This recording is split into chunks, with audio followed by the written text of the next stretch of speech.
Welcome to Storytelling with Huey Bear Stories. This channel offers audio adventures. If you enjoy this kind of thing, remember to hit that subscribe button. The Urban Legend of Nico, the Trail of the Damned. Prologue. The fugitive was captured. He lay tied on the back of the trusty steed as Nico galloped towards town.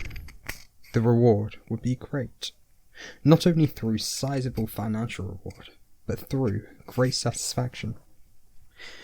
Nico had brought many bounties in, but never as infamous this man. A man charged with countless murders, a man who terrorized innocents for many generations, a man who walked a life bound by no rules. That's how the fugitive got his nickname, the Bloody Lawless. It was now time for him to meet the law, the maker, the hangman's noose. In his daydream, the bounty hunter edged closer to his destination. Sundale, a large town in the backcountry of Albertania, was not such a sunny place. The town was riddled with crime, and it was questionable who governed, the ambitious sheriffs or the criminals that had blossomed through the power of bribery and the control of fear. The first settlers established Sundale 34 years prior. Back then, Sundale had potential to make a new kind of life away from the distant cities. Rapid expansion attracted a larger public, but the economy wasn't ready for the growth. A split between the poor and rich was wedged into the history of Sundale forever. Time forced the gap to widen a chunk of disposition. Some saw a life of crime as a bridge between the poor and the rich, the only escape away from the widespread poverty. Yet poverty stalked every corner of the settlement. Nico had chosen Sundale for a specific reason. Sundale, now full of corruption, deserved a spectacle, a death to celebrate, fear to be instilled, to follow the idea of a lawful world. The world that Nico came from required death to stabilize control. A life must end. On his horse he had brought the crowds of Sundale's prize, its reward, its entertainment. The Reaper would arrive to this town. It didn't take long to reach the front entrance of Sundale. A poor infrastructure meant a lack of security measures. There was no process for dealing with new inhabitants or tourists. People were able to come and go without their presence ever being verified. Nico had entered the town from the northern pass. The town held a perimeter of defence of large wooden walls that surrounded the outer boundaries. The wood lay slanted and rotten, almost edging out of the earth it was originally hammered into, broken and vandalised. A poor guard to a vulnerable city. Perfect for the occasion. It was nightfall when he arrived. The wind shrilled as raindrops pattered onto the soggy dirt ground. The mud caked the horses' hooves as squidged towards the open destination. From the northern entrance, Sundale stretched through a main straight path. The executioner's stage was the first structure to notice. It lay just to the right of the entrance, a warning to all. Hangman ropes glided with the wind, holding tightly to the wooden frame they were attached to. Once attached, there was no escape from the justice, and justice will be executed. Tomorrow this place will be alive. One day, the fugitive would dangle from one of these ropes. He smirked, imagining the shrills in the audience encouraging the sweet taste of capital punishment. Nico walked through the town, past the bell tower, the church. He noticed the alleys and the gutters that riddled the streets. No wonder crime was rife. Escape routes lay etched throughout the town for the rats to scurry back to their holes. This place rules through fear, through poverty. A homeless man scurried towards Nico, hunched over from the ache of starvation, lips on fire from the burning emptiness. His hands lay outstretched, almost worshipping the man looking down at him from his horse. The homeless man appeared bewildered by what he saw, and tired by what he felt. Nico felt no remorse, taking no notice as his horse trotted on by. It had been a long night, and the chimes of judgment were felt encompassing his emotions. He journeyed to the one place that still hammered with life during this time. A bolt of lightning flashed above the building as he arrived. The boom of thunder killed the volume within the building. Before the drunk laughter commenced through the cracks of the night, a woman shrieked from the building he advanced upon. Outside of the saloon, a golden horse neighed a cry into the pouring night. It shrieked to companions that were tied in a line to a wooden log, hammered by the rain, their yells ignored by their drunk owners. Nico dismounted from his horse, sliding the fugitive off his steed. He didn't need to tie his horse. Persona was so well trained, he trusted his bronzed, silky-coated horse would stay put until he was needed again. It had been a long week for him, and it was time for a drink. Whiskey had always been his favourite beverage. He enjoyed the burning sensation that sizzled down his throat and warmed his insides. He loved the punch of energy that fueled his muscles into action. After a few glasses of whiskey, Nico liked to get to work. He had craved a few shots many times whilst travelling, but was unable to fuel his craving. The drink was his weakness, yet also his strength. It was his addiction. It wasn't his only one. When he slammed through the bar doors, all eyes were upon him. The fugitive tied to him smirked in response. "One more outburst like that and I'll wipe that smile off your face in front of all these people. Do you hear me?" Nico whispered aggressively to the fugitive, dragging him through the stairs. Faces turned, voices stopped, eyes stared. Everyone became one. A mysterious out-of-townsman had walked into a random saloon. People gaped with intrigue. As a bounty hunter and traveller, Nico was used to this kind of attention. In fact, he received this kind of reception wherever he travelled. Right now, he was no one. Some would see that as a disadvantage. But the man saw the benefit in the fact that it meant, with the right tune, he could be anyone he wants to be. He just had to tune himself into the man the faces were wary of. It was time for one of his acts. Nico slowly approached the bartender. Calm equals confidence, he thought. He locked eyes with the bartender, staring the man down through a blank expression. I mean business. I must be strong and stern. Please is for cowards. It was a rule Nico had always stood by. "Whiskey, now!" he demanded, slamming his fist explosively hard onto the bar, regaining the bartender's full attention. The man peered towards him in shocked silence. It was the bartender's intention to discourage the ferocity. He stared in confusion and had been stumped by the disrespect. It was the confidence in Nico's manner that shocked him, the lack of empathy that degraded him. He felt like he had to conform to his customers' needs in order to maintain a good customer experience, in order to keep his life. The entire bar watched in anticipation. Nico's nerves did not buckle. The bartender very quickly poured a shot and moved on to the next customer as though nothing had happened.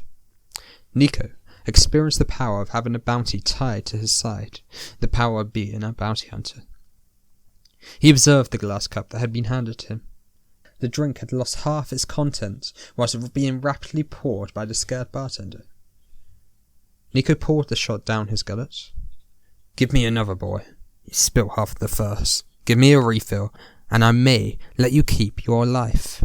The bartender stared at the man for half a second, pleading with the man with enlarged eyes. Nico did not budge from his callous demand. He got what he wanted, and poured the second drink down his throat with the same desperation as the first. The liquor attacked his taste buds, purifying his insides from the quenching longing he was experiencing moments earlier. The drink would keep him going. For now. He stood up and walked from the bar. No one had witnessed his inhumane treatment of the bartender. Everyone's attention was focused on their own experiences. Laughter erupted every corner, fueled every table and each group. That laughter would be forgotten tomorrow. But for now, Nico needed rest, ready for the big day. Widow's Sleep, the Inn of Sundale, was a 20-minute horse ride on the southern outskirts of town. Nico came across no trouble on his travels. In fact, he came across absolutely no one. He even saw one door slam shut as he approached a street corner. Very hostile. He wondered why. He slowly rode through town as though he owned it. A man clearly on a mission. Today, Sundale was a ghost town. He imagined the wave of life that would trickle together tomorrow. He had a tsunami on the back of his horse, ready to give to the town. Nico crashed through the doors of Widow's Sleep, pulling the fugitive by the hair. It was time to rest. Rest was expected, but the atmosphere of the inn did not cater to a sleeping man's needs. The inn was just a live saloon. Around 7 people hung around the inn's main quarters. The bar in front of him was the reason for all the commotion. Drunk laughter crackled from a woman directly ahead. Her drink spurted from her mouth all over her dress, after she burst from the humour of a joke. Her black dress that hung to her lower shins didn't get stained from the liquid, but the malt added a strong musky scent to her attire. High leather brunette boots covered all sign of skin. The pigment matched her hair that frizzled untidily, greasy and unkempt. She must be the crazy lady, Nico thought as he continued to scan the room. A middle-aged man stood leaning against the wall. There wasn't a speck of dirt on his clothes that were worn, organised and tidy. His shoes shined polished and matched his gleaming white smile. It was a rare sight to see someone with a full set of teeth, let alone perfect ones. He held a glass filled with a dark red liquid. The glass was held awkwardly. Nico assumed the man was just conforming to social standards in order to fit in. He was clearly disinterested in the liquor. To add to his awkwardness, he stood with his pearly whites on full display, smiling directly at Nico. We have ourselves a smiler, Nico mused. Turning from the man's gaze, a bigger, larger man sat on a wooden stool, his face slumped against the bartender's bar, a beer cradled in his lap. His shirt had stretched upwards, revealing the top of his butt. Whilst passed out, manners go out of the window. Beside his position were 3 glass pints. 2 were empty, the other was half full. I'm sure those weren't the only beverages he had tonight, Nico mused. We have ourselves the drunk, he thought. In the corner of the room, another man cheered conversation in a crowd of 3. He was making all the jokes, and on his merry table, a sheriff badge clung to his chest. Authority or corruption? Nico wondered to himself. We have ourselves a man of the law. The bartender gazed at Nico whilst polishing a glass with a white cloth. The bar was empty, yet alive, allowing him the time to watch the interactions of his customers. He seemed grumpy and frustrated, clearly wanted to be spending his time elsewhere. The man stared at Nico and the fugitive with great suspicion. Nico brushed off his frown. We have ourselves a trigger-happy, suspicious fool, Nico scrutinized. Overall, the crowd seemed fine. Fine people indeed. Looky what we have here. Nico turned, wondering what to expect. The popular sheriff met Nico's gaze. He held a grimace as though he was greeting an old friend. I'm Sheriff Cartwright, and you must be... Cartwright extended his hand, inviting a handshake, as he introduced himself. Nico, being a cautious and skeptical man, took one look at the hand, re-met Cartwright's gaze, whilst rejecting the shake. Not much of a talker, huh? Cartwright mused. Don't worry about it. You can talk, though, can you? Perhaps a few drinks will open you up. With that, Cartwright spannered towards the bartender whilst clicking his fingers. Put a few on the house, Gibson. The bartender nodded and got to work. So what brings you all this way? Cartwright questioned. Is this a bloody interrogation? Nico speculated. Does this man know? Has he been able to spot past the surgery, the mask? The man is relentless. What's wrong? It's pretty clear you're a traveller. Being the head sheriff of Sundale, I seem to know a lot of people in this town, and your face ain't one I seen before. Guessing it's your first time to Sundale. I'm a hunter. Nico took a pause, sipping his drink that had been passed down to him. He dedicated all his attention to the liquor in front of him. He didn't like small talk, and Cartwright was failing to read the man's disinterested body language. "I hunt to make a living," he grunted. He paused again, building tension, purposely adding mystery to his character, whilst also letting the man know he wasn't willing to talk. Spinning from the drink that he finished, he looked Cartwright directly in the eye before continuing. "And I sell to the highest bidder," he finished. Cartwright was shocked by Nico's calm mannerisms. For a few seconds he was caught off guard by the other man's comfortable presence. That was obvious by how the wide grin disappeared from his face. Nico picked up on this hesitation in the sheriff's emotions. It was a glimmering weakness that exposed itself for just a couple of seconds. The ordinary man wouldn't have picked up on it, but Nico had. The chink in Cartwright's emotions redefended as a new smile rose of red blossom onto either cheek. He began playing his friendly, confident role once more as he continued his pursuit in discovering who Nico was. You're a hunter, eh? I wouldn't have thought anything different. Apart from, you seem like a man that holds a larger purpose. A man on a mission? But I guess, as you wouldn't tell me your name, I'm probably not going to discover the real reason you've come to Sundale. It's certainly not the most popular place for selling goods, especially when compared to some of the cities around. But, whatever you say, I guess it's none of my business about what folk do outside these walls. Nico considered his reply for a few seconds, taking 2 slow sips from his new drink. Could he trust this man with his secrets? "I'm just doing business here. I'm a lawmaker like you. The name's Nico." Breaking the ice, Nico finally offered a handshake. A smile from cheek to cheek glistened on Cartwright's face. "I knew you were more than a mere hunter. I mean, the way you walked into this place right now, it was quite an entrance, I must say. You see that woman over there?" Nico's attention straightened in concentration to the sudden subject and time change. He very carefully peeked behind him, subtly, careful not to alarm the subject. He inspected the area Cartwright nodded towards. The crazy lady sat alone, staring directly towards Nico, staring through his soul. Nico locked eyes for what seemed an eternity, then looked back towards Cartwright.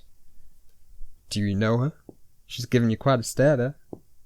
Nico considered the face of the lady he just saw. She did look familiar, but he could not pinpoint exactly where from.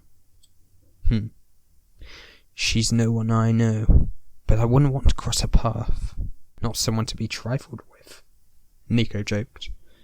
"Certainly not someone you would like to lay in bed next to after a wild night."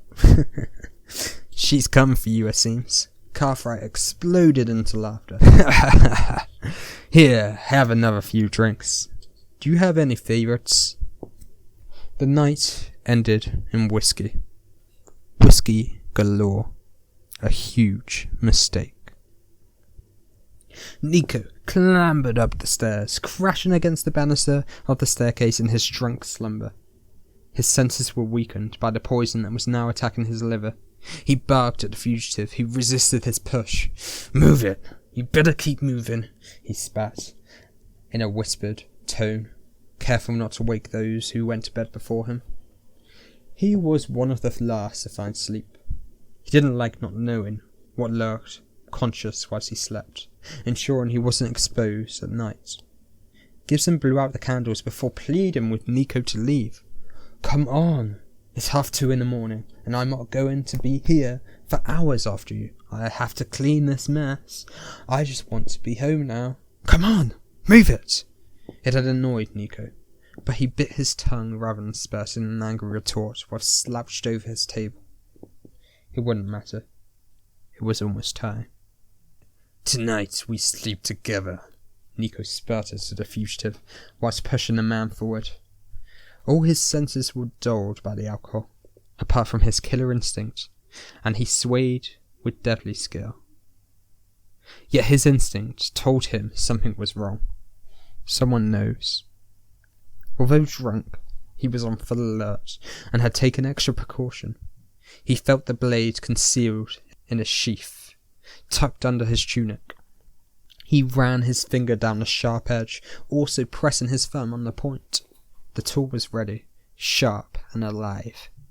It's tonight, the night it will be used. It had been a while.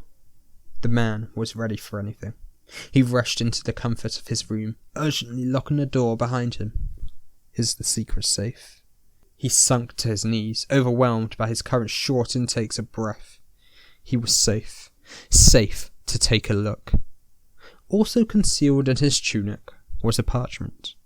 A parchment he could not afford to get in the wrong hands. He couldn't let anyone else claim the bounty. Wanted, dead or alive. Osin, the bloody lawless. Reward, $100,000 alive, 25,000 dead. Nico looked across the room straight at Osin, straight at the fugitive. Osin, it is time. Time to go to sleep. The lights went off. Screams erupted the inn in the night. Carfry bolted out of his door, his senses alerted but dulled by the alcohol that fueled his adrenaline. He gripped his pistol tightly by a hand that was shaken in anticipation and panic. The firearm was loaded and ready to be used. What the hell was that? It sounded like chaos erupted beneath him. A person yelping for help, followed by screams of anarchy. Was someone being tortured? He remembered the sound from his days in the army. The veteran recalled the cries from the native prisoners during the Guamba conflict. The memory put him into a frozen stance as the memories from his past creeped back to torture his mind. No, those days are over, he thought, pushing the devastating memories away. You're not on the front line anymore, he calmed himself. Those horrors are behind you. Now you must focus forward, he convinced himself. He turned around the corridor that led to his room, cautiously descending the twisted stairs. Things became odd halfway down the staircase. It was as he scraped his hand against the banister when he felt the sticky fluid. The thick, slimy feel caused him to pull his hand away in disgust. As he brought his eyes to his stained hand, he panicked at the shade of colour he saw. In the darkness, it appeared dark brown, but being someone who had seen many crime scenes before, it was purely the blood of a human. His vision focused behind his hand. He saw the blood that had splattered onto the banister. The source of the liquid was obvious. His first thought was, did I really have that much to drink? But after rubbing his eyes, the nightmare was revealed as his reality. Gibson, the bartender, sat slumped on a stool, leaning against the bar, whiskey in hand. His eyes were wide open, his expression bursting with fearful horror. The man drooled the same dark liquid discovered on the banister. It had exploded from his throat, splattering objects directly ahead of his fixed position. Typically, Gibson concealed a sawn-off shotgun under the bar. Cartwright knew the precaution his friend made in case of robbery. Tonight, the shotgun was out. Cartwright felt sick from the sight of his friend, his own weapon protruding out of his mouth. Half of it had been forced down his gullet. Gibson was dead. Who would do this? Cartwright whispered in shocked terror, desperately pointing his gun towards every corner of the darkness around him. Panic spawned his mind as he frantically scanned the room for any danger. There were so many spots to hide, especially with the cover of darkness.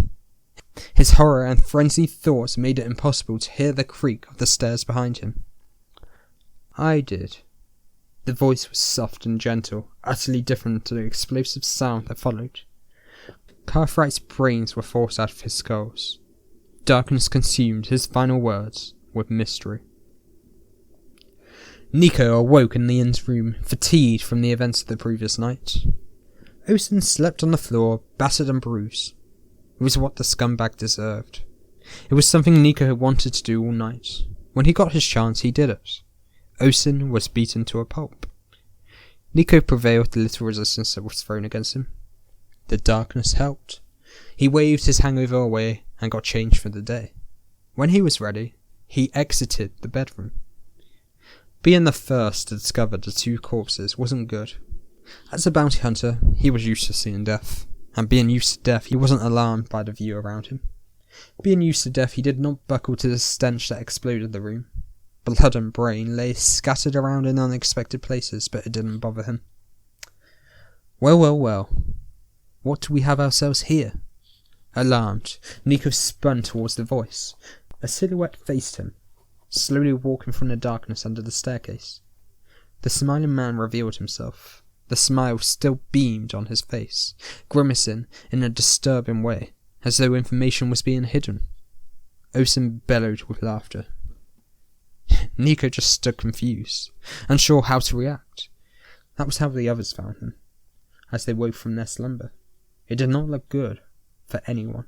It did not look good at all. They were locked. They found out after 5 minutes of accusations that went flying around. No one could leave the premises. The crazy lady took charge. The windows are locked. Someone check the doors to find out we can get out of this darn hellhole, she demanded with a great sense of urgency. The smiling man left the room, instigating the suggestion. Nico was trapped in an inn with 2 dead bodies. The killer still unknown. The atmosphere in the room was awkward. The group of men who Cartwright was talking to the day before had assembled into a corner together, looking at the others with great shock, horror and suspicion. Almost everyone in the room had the same questions circling within their mind. Who could the killer be? Who can be trusted? And who would be next? Nico took steps to closely guard Osen. Someone knew. Someone must know. But he would make sure only he would collect the reward. Yeah, the front and back doors are locked and jammed tight with that. I pushed the door as hard as I could and I wouldn't budge an inch. What do you suppose now? The smiling man spoke with increased urgency, yet Nico found it strange that his smile never once left his face. What isn't he telling us? There was no time to ponder as another accusation was thrown his way. You! Nico calmly turned to face the condemning finger of the obese drunk man. He clenched tightly onto a new glass bottle, swaying, clearly still intoxicated, whilst he spoke. I know that this was you.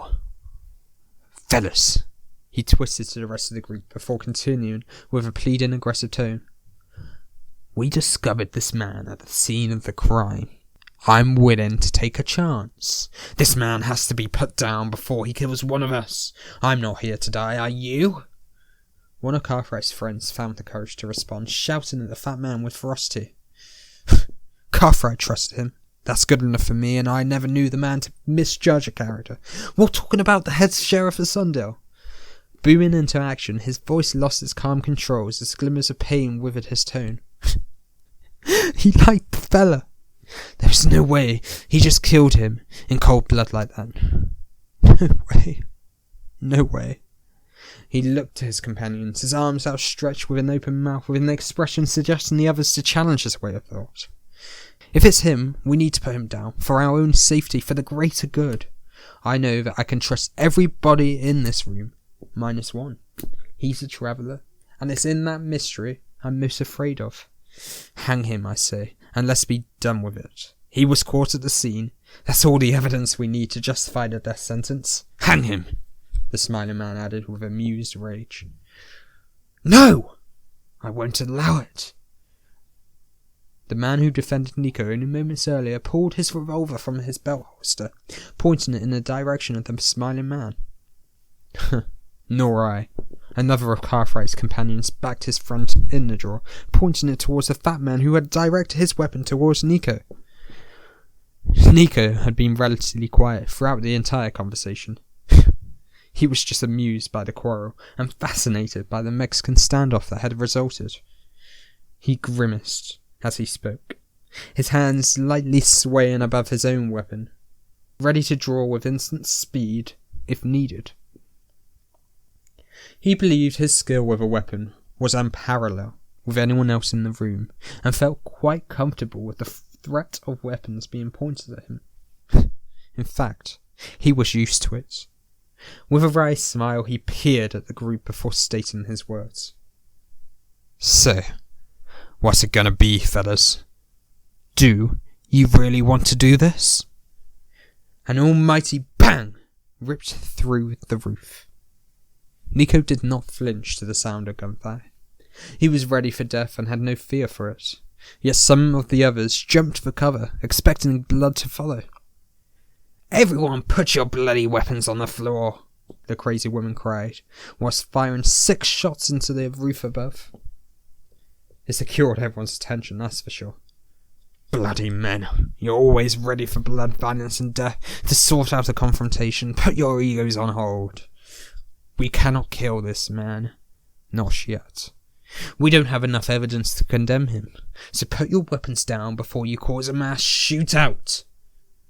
"I'm not dropping my weapon until everyone drops theirs first," the large drunk man shouted in a defensive manner. "No one needs to drop their gun, but maybe, just maybe, we can at least put them back in their holsters where they belong," the smiling man noted. "Let's just all sit down and enjoy a drink together. Nerves need to be calmed here," Nico suggested. The crazy lady peered at Nico intently, staring him deeply into his eye, looking for a crack of weakness. She folded from the stare down, with a huge grin. A grin of agreement. "What would you like to drink?" she asked, peering towards the bartender's corner. Nico did not feel intimidated by the more relaxed mood change. He wandered over to the bar, peering at the drinks on offer, before grabbing a whiskey spirits at the back of the bar. "So, what does everyone fancy?" he asked, peering behind him at the uneasy group. "I would drink whatever you got on your hand," someone replied. Nico was too busy pouring. He didn't have time to see who asked. "Stop!" the crazy lady cracked. "You, sit down. I will pour the drinks," the lady resumed, her fake smile reappearing from a snappy mood. "It's okay," Nico responded. "I'm capable." "No!" the woman snapped once more. "I insist." She finished, a new smile gleaming across her face. "Well, I've already made half of them," Nico counted, whilst leaving the drinks in the bar. "So, what drinks do you guys want?" she continued after taking over the duty of pouring. Nico could only watch. It was too late. Together, everyone agreed to sit down for a drink. Nico sipped his whiskey, sitting back in his seat, waiting in a slightly agitated manner. He hated waiting. It was a tense atmosphere. The discomfort could be felt throughout the room. No one was brave enough to cut the silence. Cartwright's friends sat in the one corner together, whispering feverishly, whereas it appeared that the drunkard and the smiling man and the crazy lady had made an alliance. They stared across the table they sat in, staring at Nico aggressively. Osin was shackled beside his captor, observing the scene with a disturbed smile spread across his face. The smile widened as they began coughing. Nico ignored the coughs at first, stunned by the eyes that monitored his every move. As the coughs became deeper and more frenetic, he became aware of the scene, of what was happening. It was horrifying to watch. He couldn't imagine the hopeless terror that would be felt by those who had been poisoned. The men ripped at their throats, trying to open a gateway for fresh air to expand into their lungs. Instead, the vomit started. Blood combined with the stench of the recent alcohol flew to the ground, out from the mouths of all the Cartwright's friends, one after the other. All of them looked around in shock. Did they know they were about to die? For two it was hard to tell, but one did try and detach his pistol. The agony of the poison took hold, gasping for air, clawing at his throat. The man fell. The others followed. Now, only 5 remained. Nico, the crazy lady, the smiling man, the drunkard, and Osin, the bloody lawless. All guns pointed at Nico. The obese drunkard was no longer swaying in his drunk manner. It was an act. Nico pointed his gun at Osin. Osin had many friends. In fact, he was a leader of a very notorious gang. The Pepper Gang. The people remaining in the inn now fully recognised Osin. They were there to save Osin. they were willing to kill. Nico guessed that they could not afford to let Osen die. Osen was the only reason why Nico was still breathing. His gun was pointed against the head of Osen, but it was all a ruse, all a distraction, all a delay. A hesitation from the others created their downfall. Nico had analysed his situation. The smiling man was the biggest threat simply because he was the closest. Nico shot him first. A quick bullet whizzed through his heart. His smile was wiped from his face. The drunkard was overweight and was slow to react. A second bullet smashed straight into the man's jugular vein, fatally immobilising the threat as he dropped his half-raised pistol. The crazy lady screamed as she fired back. Being the furthest away, Nico knew saving her to the end gave him the greatest odds for survival. He sprinted for the bar, jumping over the counter for cover. The bullets exploded the bottles all around him. Nico counted 3 shots. He stood up. He fired. It was over. The lady had made a crazy decision in firing bullets into the roof. What a waste of roof. Nico stood victorious, his gun in hand. The crazy lady was finished, dead, on the floor. From under his tunic, Nico pulled a red bandana. He tied it around his mouth and nose. His name was always on the bandana. He loved the personal touch to his costume. Nico adjusted the bandana in the mirror that sat above the back bar. A bullet had shattered the left side, but the right side was still intact. Nico's body stood directly in between the crack in the mirror, revealing his character in 2 halves. One broken, the other side displaying the result of the carnage that Nico had just survived. The town of Sundale has received the first stage of its punishment. Everything had gone to plan. In the reflection, his bandana read Nico. Nico knew it was time for Nico to go. After taking one more peep at the reflecting mess he created, he shot the right side of the mirror. Nico was no more. Now there was only Osen, the bloody lawless, in the room. Sundale has had a taste of things to come. The punishment has started.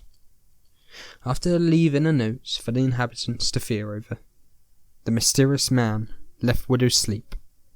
This is only the start, he mused to himself. Nico lay chained deep in the pit of Osen's mind. Chapter 1. Twisted Robin. Manhunt. The weather screamed with rain. The wind howled in the night. Twisted Robin, the acting head sheriff of Sundale, could sense the fear in his steed. Ace was a horse with a youthful spirit. She was not used to the rain that hammered against her skin. The wet glossed her coat. Her black shine flew in the midnight glare, which was illuminated by the full moon that started to rise over the horizon. Robin travelled deep into the rocky terrain that surrounded Sundale. His exhibition had now reached its 4th day. He was on a hunt, a manhunt. The past week would never be forgotten, not for Robin or any of the inhabitants of Sundale. A mass murder had tortured the spirit of the town. The soul of the region had taken a dark turn. Death had suffocated production. 8 bodies lay in an inn, now buried beneath the ground. Robin reimagined the stench he encountered upon discovery of the mass murder. The picture was so clear in his mind. It was the subject of nightmares. He couldn't shake the vision from his head. He stared into the unknown as though he had seen death. He had. He couldn't let the others see his fear. The new head sheriff was so focused. He must catch the person responsible for the killing. He must bring the killer to justice. Everyone relied on him. Everyone expected the mystery to be solved. The evidence frazzled his mind. He knew he was up against a monster. This person's more animal than man. He reimagined the shotgun jammed down Gibson's gullet. Gibson was the owner of the inn subjected to their killing. He had a family that he left behind, a wife and 2 children, one being 2 months old. He received no mercy, no warning. There can be no mercy in our vengeance. There were 5 men and a woman in the posse. 3, including Robin, were men of the law.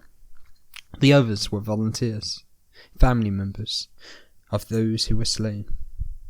It was a worthy group for the hunt. Robin raised his left hand to signify the group to stop, whilst using his right to pull the reins around his horse's neck. Ace followed his command and swiftly slowed to a stop. The group followed Robin's lead. "What's wrong, Sheriff? Why have we stopped?" asked Carrot Calvin, his 4 golden teeth on full display. The busted face and replaced teeth the reason for his nickname. Robin did not answer. He looked around the area. The posse had galloped into a dried-up creek. The river dried up before the time of Robin. Not even his distant ancestors would have seen water running in this region. The ground was no longer flat. Rather, it was full of eroded rocks. The horses won't be able to get through here swiftly. One wrong step and our ride could break a leg. Twisted Robin replied to Carrot Calvin in a commanding tone. "But perhaps we rest here tonight. The gods are hammering us tonight. The boys are starting to struggle against the wind," Carrot suggested. Robin had felt the twinging annoyance of his leadership being questioned many times during the hunt. He couldn't have the others second-guessing his leadership or his choices. Not this early in the trip. Yet Carrot had raised a good point. The group were fatigued from the constant travel. "You're right, Calvin. Get the others set up camp. We'll rest here tonight. Tomorrow is a big day. Tomorrow we will catch whoever has haunted our town." "Honest, Sheriff," Calvin responded. He held a shine in his eyes that indicated his power hunger had been fed. It will be good to keep his questioning mind on a leash, Robin thought. He stood strong after dismounting Ace. Once again he stared around his surroundings, scouting the area with his eyes. He started to wander in his ponder. The ground was uneven in places. Tomorrow will be a hard walk. Robin knew the horses would have to remain behind due to the dodgy terrain. Hills surrounded the dried-up lake, pressing the route in a narrow, hilly trail. The trail led to the Snowtop Mountains. Twisted Robin had journeyed to the Snowtops only once before. They were a series of mountains ranging from Sundale to the closest city. That would be Canton. Canton was many miles away. Not many people survived the journey through the Snowtops to Canton. It was a deadly route due to the unpredictable terrain. Black bears and white cougars stalked the region as well as the deadly Smilodon, preying on each other and the wildlife that had adapted away from human interference. But that was not the animal Robin feared to encounter. Robin feared the animal he was hunting. He reached inside his inner pocket of his winter jacket. The jacket was brown and matched the hat over his head. He took out the notes left at the scene and slowly read the maniac's words. "To the new head sheriff I have slain last. Sundale is a wretched place. It was time for Sundale to see judgment. On the day you hold this note, you shall know that the Reaper has visited your sick town. I am the cure to disposition. I balance what is unbalanced. Sundale is now balanced. I journey away from this town, towards my next destination. I travel towards Canton. Through the mountaineer terrain, I will balance their city, just like your pathetic town. I challenge you. I challenge you to follow me, to hunt me, to try and bring my reign of terror down. You will fail if you try. I've been doing this for years, before you were born. Come and catch me. I will only increase my body count. All I need is whiskey. I dare you. Come meet your Reaper. Regards, Osin, the bloody lawless. P.S. I didn't have a pen, so I used that crazy bitch's blood. You don't think she would mind, do you? Rereading a note made Robin feel sick with anger. This man is more twisted than me. The sheriff clutched the now wet note in pure anger. I must catch him. I can't let him walk around freely. He tucked the note back into his jacket pocket and wiped away his stern expression. It was time to put a brave face on. The others cannot see a weakness. A fire was already starting to crackle when he rejoined the others. The group gathered round the heat source, warming their hands.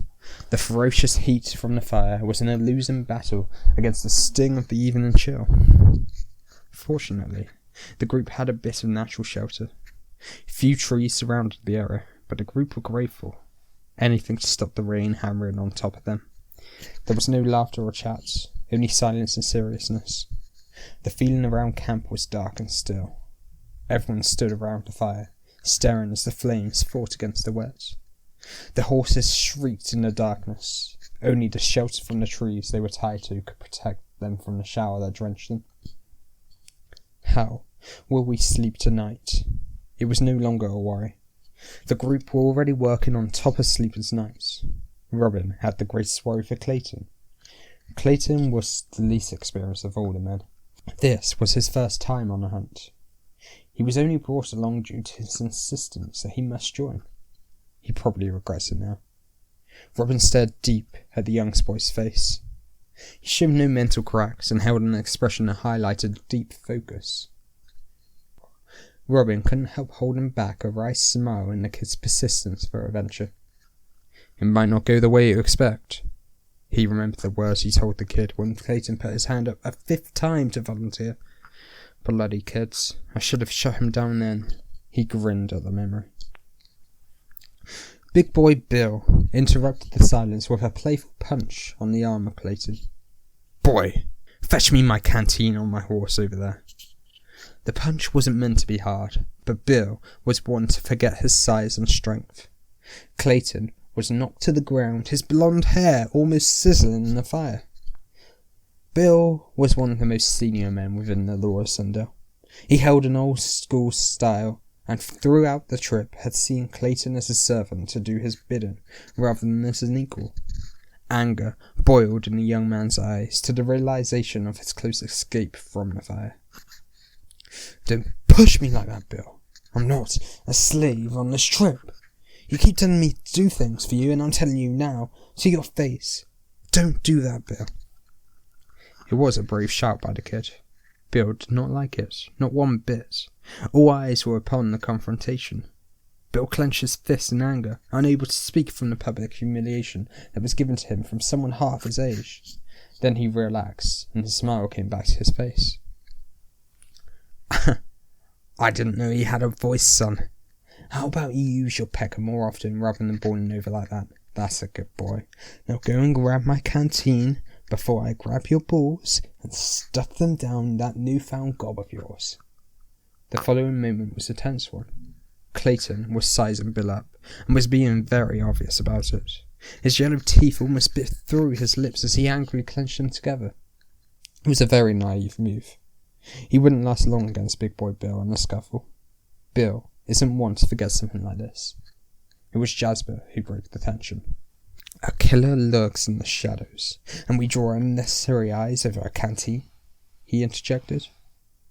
Jasper was the only one who refused this shelter. He sat against a rock that rested his back. His dark clothing blended him into his dark surroundings. His black hat was tilted in such a way that darkened his eyes. He wore a black coat that dangled to his feet. His black fur chaps covered the majority of his brown boots. In his hand he was sharpening his hunting knife, preparing himself for the days ahead. Only fools argue with allies, he finished. Jasper held a calm presence, indicating experience. It was backed up by his record as a lawman. It was said that Jasper had filled over half of Sundale's jail population. A rumour Robin heard, but believed to be exaggerated. He had always held a silent rivalry with Jasper, as the two did things differently. But that didn't mean he didn't respect the man that was just as effective as himself. Jasper was the first to join Robin's course, followed by Greta. "Jasper's right. Arguing brings nothing to our purpose. No one here joined up so we could argue amongst ourselves. So why do it?" Greta added. For a lady, Greta had masculine features.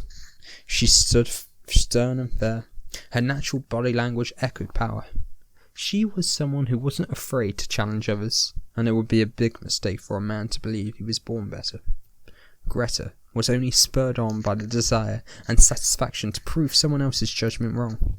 Yet the judgment would always follow her wherever she went. Today was no exception. "The organisation of camp is man's business, woman, so keep your ugly trap shut," Bill shouted at Greta, his temper rising due to the interference of others.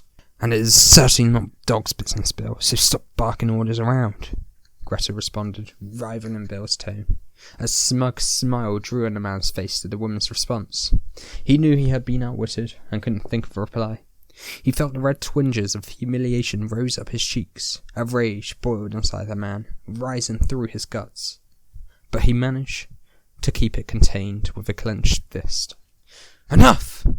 shouted Robin, trying to take control of the situation before something regrettable were to happen. "Can't you see what is happening here?" "Yeah, big boy Bill is having his name tested," joked Joe Baggs. He sniggered into his hands, uncontrollably laughing at the situation he was watching through the flames of the fire. Joe was a weasel of a man. He was skinny, untidy, and usually dirty. Yet, he was normally a joy to be around, took things lightly, and was generally a motivating character through his ability to make light of serious moments. Robin thought it good for the group to have him added to the party to try and keep morale as high as possible. He was the sort of person that loved gossip and confrontations and drama, and was usually the pinnacle of all the drama that developed in social situations. "From what I see, I'm starting to think the big boy isn't so big in bulk or balls," laughed Joe. Bill, who had come accustomed to Joe's humour and personality during the trip, knew that the man was kidding. He stared at him for a few seconds before belting out a laugh. He laughed for a good minute as tears started to pour down his eyes. During his outburst of cry laughter, he stood up, walked over to his horse and grabbed his canteen. He took an almighty gulp. Joe had successfully diffused the confrontation. Everyone went back to their silence. Now, only the flames flickered angry sparks. Eventually, the group slept as the evening dwindled to a close. One by one, they went to sleep in the comfortable positions they found around camp. Soon, it was just Robin who remained awake. He had decided that he was the first to take watch, followed by Clayton. He needed time to think, to clear his mind. The last few days were ones that Robin wished to forget. Mental scars had scratched the surface of his mind. The pressure was on him to bring this killer down. It was all he was focused on. From a very young age, he had trained himself in the methods of stealth. He tiptoed around camp, careful not to disturb anyone sleeping. He remembered those times he spent at Bristol Woods on the outskirts of Sundale, where he would stalk squirrels trying to get as close to the animals as possible before they sprinted up towards their trees. As he silently walked around camp, he felt something was on his mind that was alarming him, but he didn't know what. He desperately tried to remember when this worry first appeared, reminiscing back through the day's events, searching for the moment that first indicated this feeling of concern. Maybe it was something further back than today's events, Robin mused. He thought back to the day he assigned the group, to the day he walked into the inn, to the day of his mother's passing. He remembered why people called him Twisted before his name Robin. Sometimes he forgot why the name was given to him. People had called him it since the day his mother died 8 years ago. It was a part of his identity now. Robin was desensitized to death. Those corpses in the inn weren't the first encounter he had with finding death. His mother was the first meeting with the Reaper. Oswald Kenmore led the gang that had kidnapped his mother and were demanding ransom. At the time, the community at Sundale were not willing to collate the funds. It wasn't a closely knit community. Everyone looked out for themselves. It was meant to be a warning to Robin and all the sheriffs of Sundale. They warned that this was the first citizen of Sundale to be kidnapped, and more kidnappings would follow if the money wasn't paid. Why did they pick her? It was a question Robin had always agonised over. At the time, he showed a brave face. It was him that pushed forward the idea to invade the gang's camp, bringing the fight to Oswald to retrieve his mother. It went wrong. Members of the gang saw the group coming. Robin could only blame himself for his mother's death. They burnt her alive as his group approached the outlaws' camp. After that, Robin made sure there were no negotiations. Only death. He watched the light of day escape each of the gang members. He watched as their eyes closed, pleading for air, legs withering, scratching at their throats, trying to loosen the rope tied around their necks.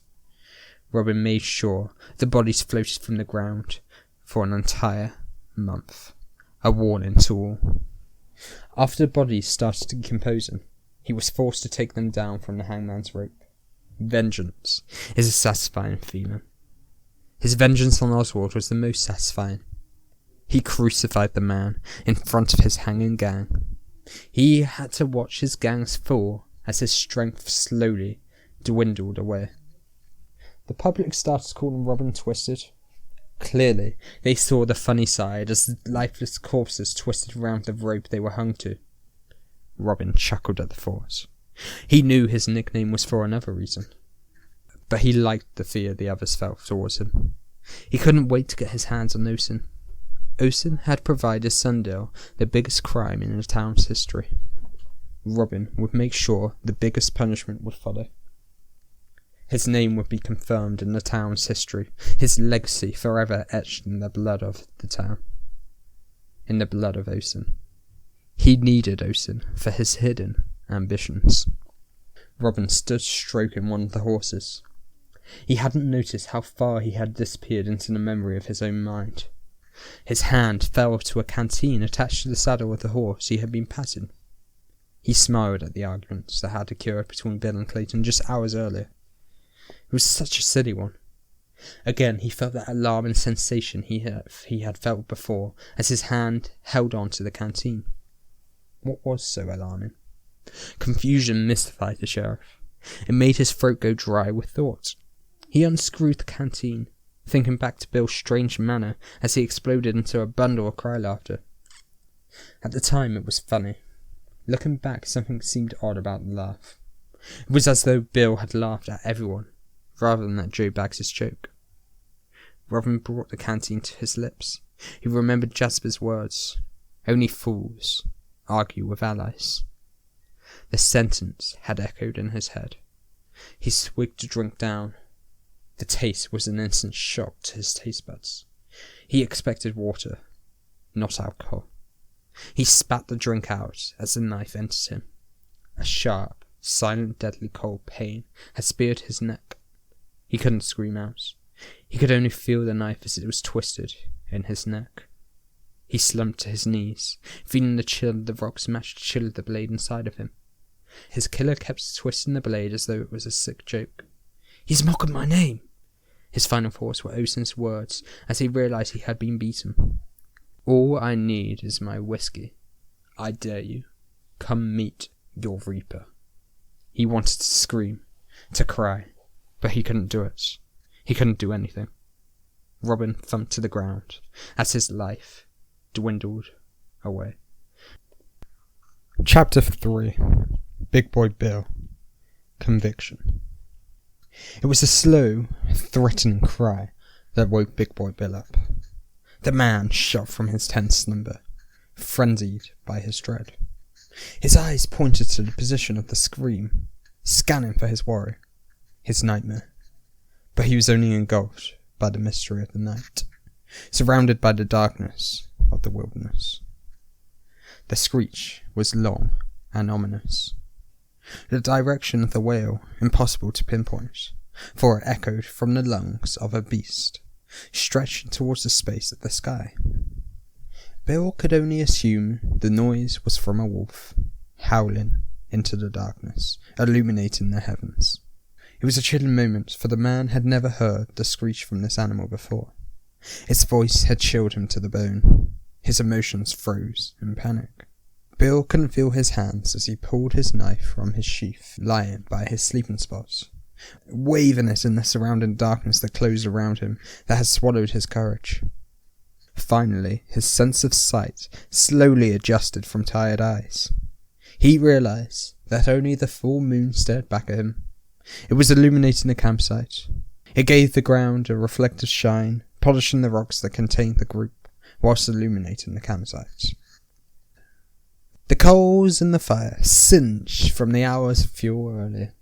He could see the handle of his sawn-off shotgun in its holster, hanging from the tree he left it on. Everything was in order, exactly where it was left.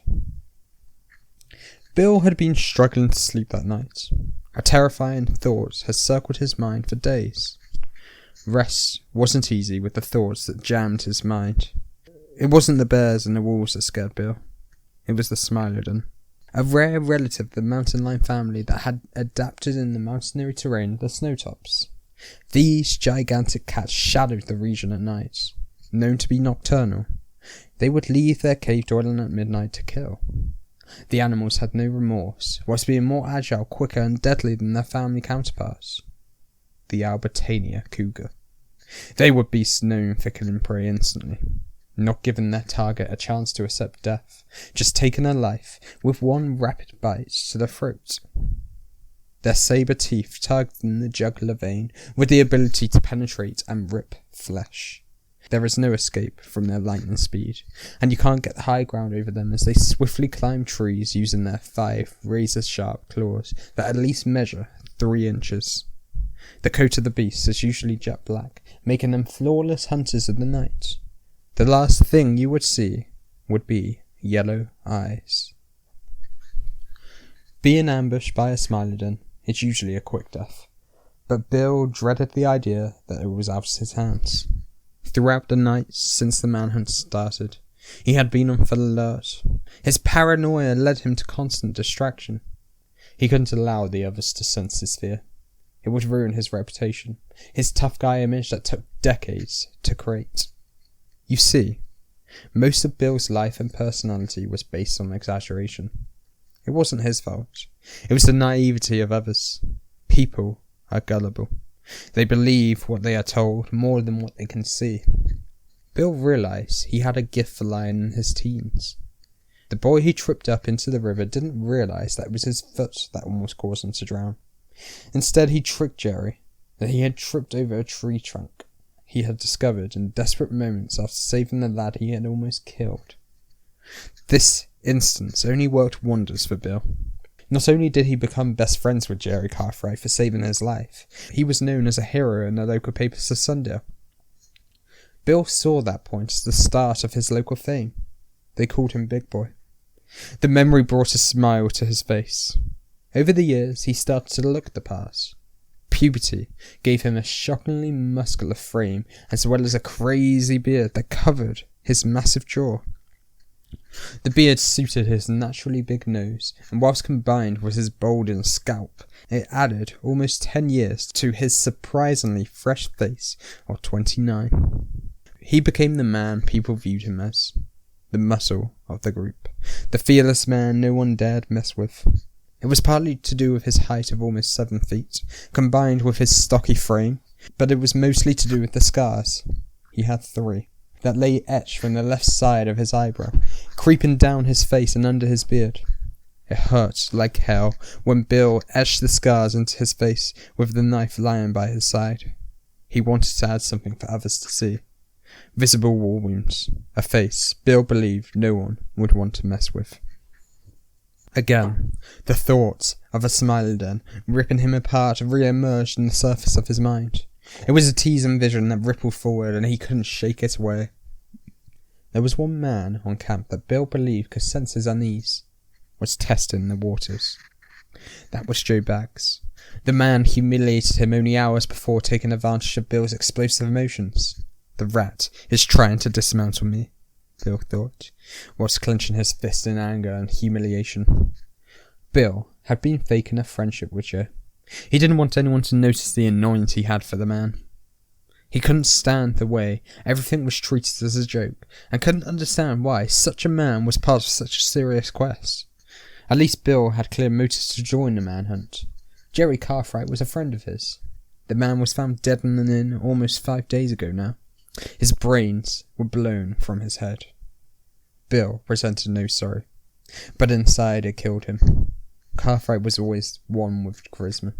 He quickly became the head of Sundale, the governing sheriff of the town. Bill would forever appreciate what the man did for him. He refused to leave him in the poverty they both grew up in. His local fame became Bill's, as Cartwright shared his victories, honouring and crediting those who had helped him get to where he was. He was caught in the wrong place at the wrong time, and he paid with his life. Bill never meant to almost drown a man when they were children. It was a prank gone wrong. The best thing he ever did was pull the boy out of the river. He never told Cartwright it was him that pushed him. He imagined the reaction he would have got. Jerry would have been in bundles of laughter. He never truly did know his friend. The mystery behind Bill was the fact that not even the closest to him knew about his deceits. None of his wives knew about his multitude of lives. Bill had 3. Not one suspected he had been cheating since their marriage. None knew about the children of his who ran around the streets of Sundale, fatherless in presence, but not in spirit. Bill simply always made himself a busy man, too busy to come home at random days. Thinking about all his dishonesties made Bill feel on edge. In his restlessness, he decided that he needed a walk around the campsite to clear his head. It's not that bad, he thought. You are safe here with the group. No animal is going to try and kill you in a group as big as this, he argued with himself. Just sleep as close to the fire as you can, he told himself. A long time ago, he was educated in all the different types of wildlife. He was taught that animals are less likely to attack when a person was near a fire. Everyone else dispersed around the camp. Jasper found rest the furthest away, preferring solitude in his rest. Bill wasn't so keen on the man. He was too mysterious for his own good. He never really liked people that kept to themselves. It made him uneasy, because he knew nothing about the man and couldn't figure him out. His alpha assumption felt threatened. The dark clothing is what confused him the most.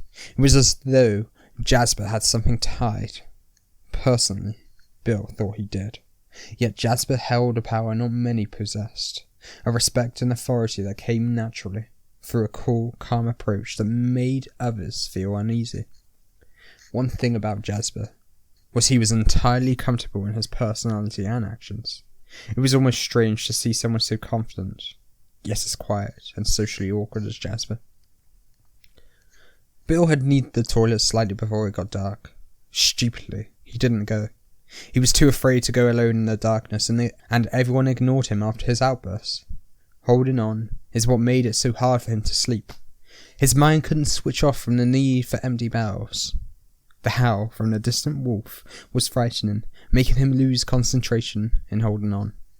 Now, he could no longer quench his desperation to take a release. I'm going to explode. I have no choice, he thought. On his way to the Phuket, he picked up his sawn-off shotgun he left hanging on the tree branch, just for safety measures. The group brought a spade with them. When on the hunt like this, it is common for a group to have a poo set, a spade, and toilet paper in a string bag. It wasn't glamorous, but there was a reality of working in the wilderness. He hated to stray too far from the group. If he needed the toilet in a day, he wouldn't go far enough to not be seen, but not so far to not be heard if anything were to happen to him. But in the night, the procedure would change. He would take a dump right next to camp, not brave enough to stroll into the pitch-black darkness. Only Twisted Robin, who was on watch, would be up at this late hour. The horses were tied up to the few trees that were around the area. The cover would have to do. He noticed Twisted Robin was in a ponderous mood as he passed. The sheriff was scratching his forehead, staring into the distance. He showed no notice to the man as he walked past him. The night hadn't seemed to have taken its toll on Robin, but the sheriff had been odd since the day he discovered the dead bodies in the inn. He was suffering. Rumours circulated saying the killer had left a taunted note, and Bill had seen him looking at parchment earlier that day. Bill didn't really think Robin was that hurt. Rather, he believed the man was simply focused on the dark journey ahead of them. He had become distant because he was thinking of a strategy, a plan that will work. Twisted Robin always prevailed. It's because he was willing to venture into the dark, forceful practices to certify victory. Bill had so much respect for the man. He is someone who gets things done, no matter what the cost. Bill ventured around 40 metres from the trees, way out of the way of the sight of any wandering eyes. He started to dig into the dirt, using the spade to claw away the roots in the ground. Due to the rain, it was an easy job. The ground was wet and sticky. It can be a pain to dig a hole with a spade this small. Bill felt generous for the rain he had cursed only hours before. He dug into the ground, around 4 inches deep, making enough room for the stool to fill. He sniggered to himself, realising that these moments are the most animalistic in his life. Pooing in the wilderness, with the cover of darkness, only slightly exposed by the little light of the full moon. He started to unbuckle his belt, finally, able to empty his fear. He sensed it, just as he unclipped the belt. Something was wrong. Bill had felt paranoid as he dug. That was a normal feeling for him. What wasn't normal were the goosebumps, the hairs that were raised on the back of his neck. He had felt this feeling only once before. He had no idea where it came from, maybe a survival instinct. The last time, he was the predator, not the prey. He remembered stalking a deer from the trees as it walked into his trap. This time he believed the trap was for him, was feeling eyes upon. Was something lurking in the darkness? What in God's name? He muttered to himself. His first thought was a smiley den, but then he remembered he would be dead if it was. Just as he thought, he must be going crazy. A twig snapped in the darkness. Something is out there, he panicked himself. He grabbed for his sheathed knife, but realised that he left it behind at his sleeping spot. Thank God he grabbed his sawn-off shotgun. With his belt undone, his chaps began to sink to his ankles. He managed to release the shotgun from his holster and pointed it towards the trees in the darkness. Even with the light of the moon, he couldn't see a thing. He closed his eyes to maximise the senses of his ears. Nothing. Not a pin drop. Bill was alone.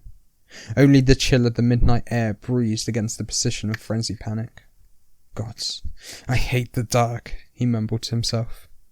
He lowered his shotgun and pulled down his chaps, squatting over the hole. Twigs quietly snapped, walking, approaching. His mind wasn't playing tricks. It was as clear as day. Again, Bill pointed his gun towards the noise as a safety measure. You cannot take a risk with the unknown, Billy boy, he murmured to himself. Robin, is that you over there? He snapped into the darkness in a whispery tone. Bill had a fantastic shot. He was able to shoot a running man from over 40 yards away, but the shotgun was designed for close range. He preferred to shoot from distance, with a rifle being his favourite weapon. He liked to take his time as he ended another life. He determined the sound was clearly the gentle human footsteps in the darkness. The number of snaps over time indicated 2 legs. The person out there was human. Who is up at this time, he wondered. He eased up as he realised Twisted Robin was probably taking a parole around camp. It's nothing, he told himself. Just your head overthinking the worst again. If it was bad, you would know by now, he told himself. Bill continued with his business, releasing the tension that had been built, dumping his unease into his hole. He felt a lot better as he walked towards camp. Now he knew sleep would come. He only wished he had gone to the toilet a little earlier. He saw the canteen before the body. It was his canteen, detached from his horse. The canteen he ordered Clayton to fetch him that very evening. He bent down and picked it up. Oddly, the canteen was sticky to the touch. He brought the bottle to his nose. The strong, familiar scent of whiskey aroused his senses. Confusion alarmed the man as Bill only carried water in his canteen. He would never take alcohol on the job. He had a love for alcohol, but understood its limitations and didn't like to dull certain senses when on an important mission like this. He turned to the canteen and was shocked to find it stained with a red, sticky liquid. The liquid of blood. The body ended his confusion. A man lay crumpled in the dirt. Oddly, the body was in the mode of spasm. He knew who the man was, and he knew Robin was dead. It wasn't how the body was laid out, rather the sheer amount of blood that covered the area. Bill knew it was Robin lying in the ground. The group are leaderless. Otin is amongst us, he realised. Bill's expression was one of utter shock. His eyes were as wide as his face muscles allowed. His mouth was open wide for such a long time he had started to drool without realising. The chance of facing death was told to be high during the recruitment of the exhibition, but he didn't realise it would happen so soon, especially not to the man who organised the trip and uttered those words. He quietly ran over to the body. It was certainly Robin, and he was even more certainly deceased. His body was still warm to the touch, but no one would be able to survive the gash that was in his neck. Robin's eyes remained open. His eyes suggested he didn't see the killer coming. His final facial expression was one of shock. Bill realised that the assassin would still be nearby. He looked around his position. The area was empty. That was when he saw it. It was his knife. His knife was on the floor. The distinctive decoration of his carved-in initials reflected the glare of the midnight sky. It was covered in blood. It was covered in Robin's blood. Bill's mouth dropped once more. He blinked in disbelief, unable to take in what he realised has happened in this scene. Someone has stitched him up. His weapon was used to kill Robin. His canteen is at the scene. He remembered how he argued with everyone the day before. They will think this is me, he realised. Bill, what are you doing up at this? It was Clayton's voice. The boy had naturally woken up to relieve Robin of the duty of watch. He paused as he saw the dead body. Bill didn't know what to say, but couldn't say a word as the boy sprinted from the position to wake the others. Slowly, Bill edged backwards. He was considering his choices. He could only think of two. He could stay. He could explain how he encountered the body. He could show the spot he took a dump. They would think it was him. Surely they would sense his genuine nature. Or he could leave the group, try to get back to Sundale alone, gather a load of personal belongings and get as far away from this town as possible. He would live a fugitive, become wanted, but he would be free, and away from false judgments. It was the realisation that made his choice. The realisation that someone in the group must have done this. Someone is a traitor. Maybe it's more than one. He can't trust anyone. Whilst in his thoughts, Bill backed up into a soft, furry surface behind him. He almost jumped a mile when the object moved from his touch. He turned in fright, but only looked back at Robin's horse. Ace was the fastest of all the horses, the best trained with the greatest stamina. Bill realised what he had to do. He wasted no time in doing it. "Where are you going, Billy boy?" "Where are you going, big boy?" Joe called, sniggering from the darkness he came out from. "Don't tell me you're going to take another poop now out there." He laughed hysterically. A smile gleamed from cheek to cheek. Bill struggled to respond in his disbelief. In his realisation, he mumbled one word to let the man know. "You." More was said than the one word omitted. Shock and anger sizzled in his tone. Bill could hear the others. They are coming to arrest me. Using the reins around Ace, Bill raced into the night. Chapter 3. Jeff Piper. Settlement. A midsummer sun had boiled the lands around Sundale. It had left a musky feeling in the air of high humidity, making a difficult quest. Jeff Piper, the saddleman, tasted beads of his own sweat as they drizzled from his forehead, giving moisture to dry lips. His posse hadn't washed for days. Together, they carried a musky aroma of mud and dirt that blended into stifling body odour. A stench from their horses intensified the scent. They had got used to the pong that materialised from their overused horseback. Many hooves galloped into the dry mud, thundering towards Sundale by the way of the Eastern Pass. Arrogant tracks were left on the pathway. Only long wheat fields on either side of the path provided cover to the exposed indication of the group's existence. They didn't care for revelation. Soon, it wouldn't matter that they wandered freely in an area where they were outlawed. No power could warrant their capture. Not now. Not anymore. The group no longer needed to hide away from society. Not from the new one they would create. Sundale was weak and lightly enforced. The Pepper Gang vowed to become the new power to govern the broken town. The sunset had just begun. Shades of light disappeared behind the snow-topped mountains, the yellow texture on the wheat fields sluggishly darkened by the shift in time. The day's light was at the start of its rotation into night. Sundale will never see light again. A new dawn presides. The villagers wouldn't be able to turn to Canton for aid. The closest city lay miles north from the snowtops, too far for their governors to intervene. Sundale is alone. Isolation is a cruel reality of the life of an outlaw. The lawbreakers were used to the cold of the mountains where their home resided, not the stifling warmth common nearer Sundale. Shortly, it will be cold again. A new type of chill will encompass the broken town. Pensively as he rode his mount, Jeff Piper observed his surroundings. The vegetation was a pleasant surprise. Wide stretching wheat fields were majestic to him. For 4 years the Pepper Gang had lived away from civilization, becoming used to the grey rocks notable around the snowtops.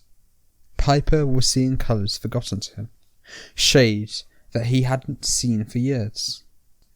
Colour was one of the many beauties they had taken away. His sight, his environment, his way of life. It was taken by those who were born better off, with greater status, more money, a home, and a better platform for success. But success is measured in so many ways. Jeff's mother was a whore, a woman who sold her dignity for a bit of cash. Prostitution had always been rife within Sundale. It was the reason for his birth. The saddle man was fashioned by a man's desire and a woman's desperation for cash. He had no idea who his father was, no idea where he came from.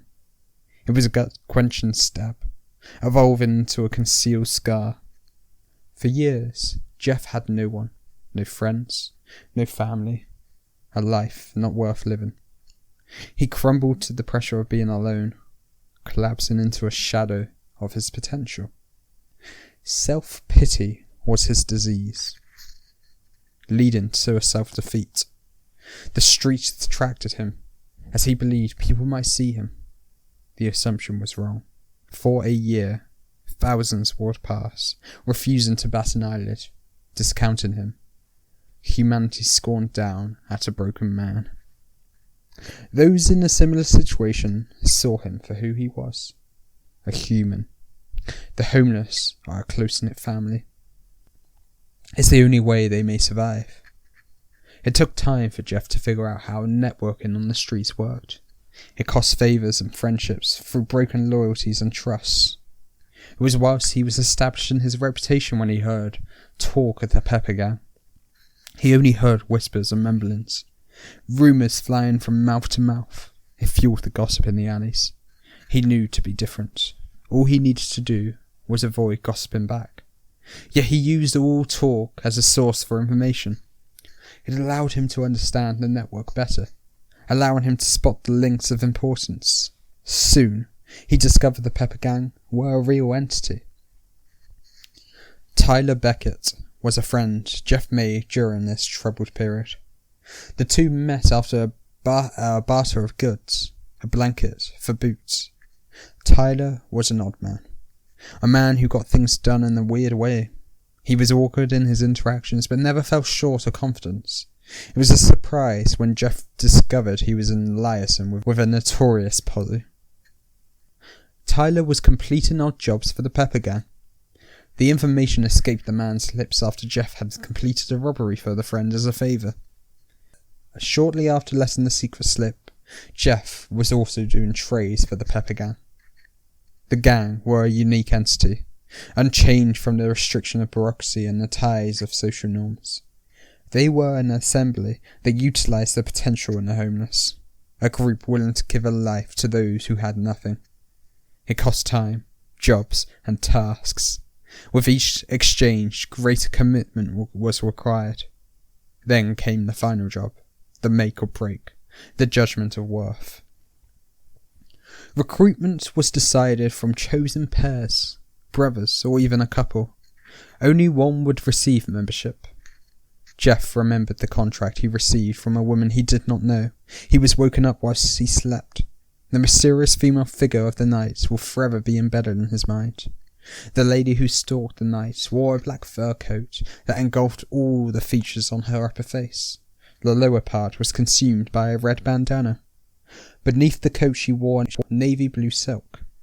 The tone in her voice combined with the confidence she walked with suggested she was someone of high importance. But Jeff knew he was facing a killer of the night. That night she had come to kill, but not by her hand. The woman was only the harvester, handing out a contract of demise. Handle this letter with care and speed. Your instructions are of the essence. Do not waste time, as yours may be ticking closer to death. She swept into the darkness before a reply could be processed. Jeff recalled his shaken hands as they nervously opened the letter, swiftly and privately. Inside was a piece of paper with one sentence. You never need to go hungry again. Consume Tyler Beckett or be killed by him. Bring his body to the back of Sundale's grand clock tower as the chime strikes 12 times. The Pepper Gang. There was no hesitation, no reluctance. Jeff knew what was necessary for him to advance closer to his awakening ambitions. He had been dead for too long. He couldn't face it again, especially not permanently. Slaughtering Tyler was a massive relief for him. There was no fight in his former friend, no way for him to contest Jeff, who got him in his sleep. With this death, a new life was beginning to form. The Pepper Gang told him he never needed to be hungry again, that he would never need to buy meat again. The words confused him at first, until they started to roast the man he just killed. Then he understood. Being homeless, he always held a starvation. When his teeth ripped into human flesh for the first time, that hunger went extinct. He fueled a need, a desperation that silently developed over the year. No one helped him off the streets. His view on humanity became distorted. That day made him see things clear. His outlook changed, making a better match for the Pepper Gang. You take what you must to survive, to live. You don't care for the judgment of humanity. You rule through fear and your own needs. Jeff had finally found his family, his commitment, the Pepper Gang. We have company, fellas. The words that snapped Jeff from his memory came from Farrell Ellis. She was the most experienced female member in the gang, having been recruited 8 years ago. The woman wore tan fur rugs that dangled to her shins. Her outfit was darkened by black mud and discoloured by dark red blood. Her jawline was visible, agile and lean. The chin was her strongest feature, pointing from her face in a noticeable fashion. Her eyes were black, matching her jet, gloomy, greasy long hair. She was a woman of animosity. She was more animal than woman, in every action, command, sight and smell, riddled with warts all over her hands. Her lack of hygiene was evident. She smiled at the sight of a mob atop a small hill, a single tree protruding from the incline. Her front teeth were missing. Only 4 lay rooted inside her empty gums, and they were rotten, stained, black and yellow, covered with a thick plaque. Feral Ellis was the first to rear up her horse, pulling back the strings around her horse's neck, bringing it to a stop with a shrieking neigh. "Should we approach with our bandanas?" Philip Townsley was the second to speak. He was a man who appeared and acted as a gentleman, but it was nothing less than a lie.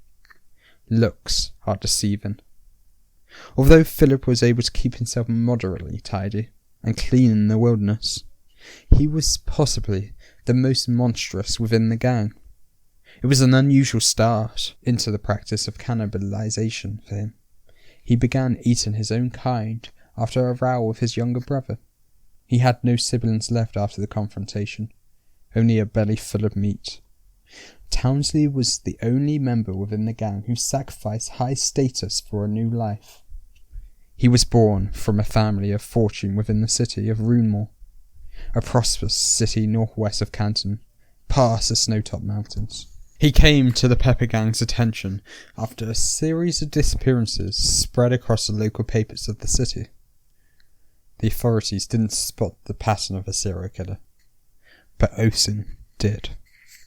Philip almost slayed Jeff, who was assigned to recruit the man. Jeff shocked him, unmasking his presence after witnessing a murder in an alley of Runnemore. Townsley was good at covering his tracks. Jeff had been tracking the killer for 33 days. Townsley's pattern of behaviour was simple once understood. He targeted travellers, people who visited the town from afar, never to return. "Enough with those rags. I won't cower behind a mask." It was Jeff Layson who responded. He was possibly the hairiest man you would ever set your eyes upon. It was ironic. Half his face was hidden under his beard. It covered the bottom half of his face and dangled to his chest. He had a mop of slimy hair that hung in dirty strands from his head. Hair even protruded from his ears and his nose. His monobrow lay as thick as his moustache. Layson hasn't washed for 8 years. Jeff had smelt more appetizing rotten bodies. Sundale's wanted poster named him Jeff the Dirt Layson. "These rags spark a fear to those who accuse you of dirt. It's our image, our fear, and our advantage over everyone. We need them. With them on, they can't hold us back." The man who responded looked out of place due to his youthful age. He waved his bandana towards Jeff as he spoke, showing passion in his belief of its representation. His fresh style made him look younger than his age of 25. He wore clothing seen by the younger generations, brighter colours and more loosely fitted materials. His hat was tied to his back, rather than his head. He had a plain face with soft small features that were narrow and small. A nose lay straight yet wide, looking mismatched compared to his sharp pointed jaw.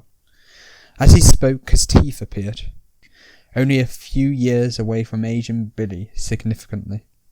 His hairline showed signs of receding, looking thin in the corner of his forehead. The man's name was Billy Hugh, his fugitive name, the Widower. Jeff favoured Billy, knowing what he offered was low risk yet high reward strategy. It was his efficiency that had interested him. It was amusing how Billy played with his food. He targeted partners, widowing one and consuming the other. "It's quite a mass of people. Where was my invitation to this gathering?" Lacey Saunders interjected, changing the subject. The man peered intently, staring with a grin that brightened his features full of delight. "The place is full of life." He licked his lips as he spoke, peering towards what he was sensing to be his next meal. "I don't know. It looks like a speech of some kind. Have you ever heard of them people that spread the idea of God?" Feral Ellis asked. She sounded naive whilst remembering the name of her description. Will Fritz took advantage of Ellis's innocence. He looked at Ellis as though she was crazy. for not knowing the name for what she was describing and spoke in a highly patronising tone, whilst looking around at the others with an open mouth to communicate his disbelief in her lack of intelligence. "You mean a preacher, right?" "Yeah, that's right, a preacher. I think we're about to witness preaching, fellas." Alice was amused by that. She wasn't a religious person, and it tickled her that others believed so strongly to try and convince others. "Oh, shut up, woman. Stop spitting bollocks from your gob. There is no God but the gun strapped to my belt and the mercy of my finger." Emmett High responded with intense emotions. He was feeling highly aggravated. No one would be stupid enough to spurt lies to a twitching finger riddled by the temptation of annoyance, he mused. Usually the man was calm, but he had been consumed by Alice's naivety throughout the entire trip. His finger had twitched to his pistol as though he was going to unload, and his other fist was clenched tightly holding around his horse's reins. "I wasn't talking to you, Em. I was talking to this gentleman. You should open your ears to him more often. He can teach you how to treat a woman proper." "If he keeps his eyes open, I will show him how to shoot a bitch," Emmett mumbled back. "Enough!" Jeff bellowed. Will Fritz, who was beside him, jumped due to the ferocity of anger that came from the yell. "That's no preacher, and this is no rallying speech," Jeff continued. "Can't you see the hangman's noose attached to that tree over there?" During the build-up and tension, Jeff had silently observed the gathering, and had spotted elements that the others hadn't. This is an execution. Thomas Mooney, who was usually quiet in these situations, had released his thoughts in a whisper as though he was talking to himself. The interjection had stumbled Jeff, who peered angrily at the man who interrupted. "You're right, Tom. Just not the one that they expected. Soon, it won't matter. It won't matter if we go in with our bandanas. It won't matter if we go in with our faces. It won't matter if we kill them all or let them live. Soon, we will be the top of the pile. We will be the ones pulling the strings. We will be the group with the power to execute. Is that today? We are almost there. That is the fact of the situation. We have almost made it to a position we have always wanted to be. I'm not going to feed you bullshit. You know me. I tell you how it is, how it could be. Our plan may go wrong. It's unlikely at this point, but a loss is still a possibility. This is the best chance we will ever have, so we have to take it. You're right, Layson. We no longer need to hide. Did we ever? We were outlawed and we adapted. We didn't hide, we survived. I understand what it's like being betrayed as a monster. But we ain't monsters. We're takers. We take like them. They took our home from us. Do you know what we take back? Their lives, their livelihood, their way of living. I'm done hiding in the freezing cold mountains. I want my home back. But more than anything, I want our way to be the norm. This frag is our way. We are the Pepper Gang. We ain't common folk like them. We are above that. So what do you say? Let's go and execute our authority. Let's show them who really governs Sundale. With that, Jeff calmly and carefully tied his red bandana around his mouth. He looked and grimaced towards the crowd, galloped towards his target. The others watched on for a few seconds, taking in the inspiration they had just received before flying themselves to catch up with their leader. All of them wore the red bandana that symbolised the Pepper Gang. They edged towards the gathering with smiles and grins under their mask, knowing what the bandana meant. It hurt the man to stand. It was a pain to look up at the crowd that jeered in excitement for his death. He was held by either side under the arms of his captors. They had forced him out of his chains he had become so accustomed to, pulled out of the wagon he had journeyed in, throwing him face first into the mud before lifting him to his feet. The hands of strength tightened under his armpits, squeezing in agony, sapping away the little energy he had left. His strength had been sucked away, leached through a lack of food over the many months. He had been caught. His crime wasn't as they said. Yes, he had committed a robbery, a heist gone wrong, but he hadn't killed the inhabitants of Widow's Sleep, as they said. Sundale had exploded into a craze of blame since the sheriffs left for their great exhibition. Order exploded into non-existence. Within a few weeks, his cell door was unlocked by an angry mob looking for someone to blame. It wasn't me, he tried to tell them, but they refused to listen. He was born unlucky, born with a different skin tone that had harassed him with misfortune throughout his years. He knew that was the reason why he was chosen. It was a relief it was almost over. The two men that had him under his armpits dragged him through the crowd. He felt everything, but nothing hurt anymore. They spat, kicked, punched and jeered at him as he was brought up the mini hill of mud. He looked up at the tree. It was the only peaceful thing in sight. It was bright green, majestic. The glare of the sunset shone in the way that enriched the tree as though it was full of fresh life. Something that was so precious to him right now.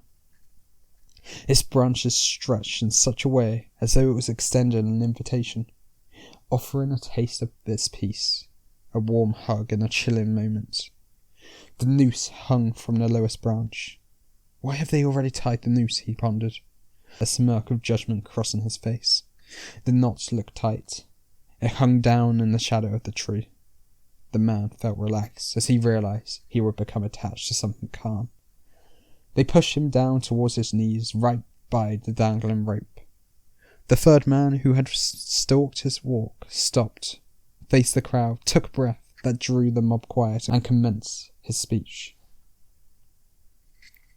White Beckett, today you are condemned as an offering for our Lord, an offering for atonement. Humanity relishes for the sword that will swipe away flesh to empty your blood. Our good Lord demands justice to be served for the history of your crimes. You showed no mercy in your actions, no regard for human life as you took away something so valuable for the satisfaction of your desires. But now we fulfill our Lord's desires, to remove you from this world, to empty this land of any evil. Something was wrong. Only White could feel it. The ground his hands pressed into rumbled in response. A vibration stirred the ground, disturbing White's ease as the rumble grew in intensity. Evil will never prevail for as long as I stand ready to give the Lord's judgment. The crowd started to gasp as the vibration turned to clear sound of hooves that thundered towards their position. The man who had spoken turned to peek towards the other side of the hill he stood upon. A bullet exploded into his face, throwing him to the floor. The woman screamed before the children started to cry. "It's them! It's the Pepper Gang!" one lady screamed after spotting a red bandana. The hooves circled the crowd as people dropped to the fire of gunfire that ripped into flesh. Those who tried to pull out their weapons from beneath their clothing were executed with deadly accuracy. White felt freedom as the hands that squeezed so tight began to loosen their grip. The crowd were caught off guard, exploding into anarchy. Any form of rebellion against the men with the red bandanas was quenched.